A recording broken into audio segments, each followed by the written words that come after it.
তো আজকের ভিডিওটি হচ্ছে যে আমরা ফোনপে থেকে বাইকের ইএমআই বা যে কোনো ইএমআই কিভাবে পেমেন্ট করব। তো ইএমআই পেমেন্ট করার জন্য আপনাদেরকে সর্বপ্রথম ফোনপে ওপেন করে নিতে হবে। ফোনপে ওপেন করার পর এখান থেকে যে আছে লোন ইএমআই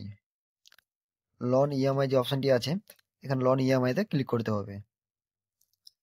এখানে লোন ইএমআইতে আসার পর আপনাদের কোন ফাইন্যান্স লোন আছে, এখানে যেমন অনেক ফাইন্যান্স আছে, টিভিএস আছে, বাজাজ ফাইন্যান্স আছে, এইচডিএফসি আছে, অনেক ফাইন্যান্স আছে। এখানে হোম ক্রেডিট আছে, আইএফএল ফাইন্যান্স আছে, Muthoot finance, Muthoot Fincorp limited. এই যে দেখুন, আপনার যা ফাইন্যান্স আছে এখানে আপনাকে সেই ফাইন্যান্সটা সিলেক্ট করে নিতে হবে। এখানে দেখতে পাচ্ছেন কতগুলো ফাইন্যান্স আছে। এগুলো প্রত্যেকটা ফাইন্যান্সের, যেমন এক্সিস ফাইন্যান্স, এক্সিস ব্যাংকের আছে। আপনি এখান থেকে প্রত্যেকটা ফাইন্যান্সের পেমেন্ট করতে পারবেন।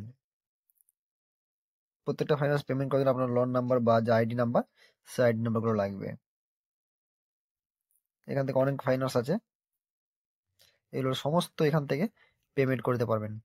তো আমি জাস্ট আপনাদেরকে এটা দেখাচ্ছি যে কিভাবে এখান থেকে পেমেন্ট করতে হয়।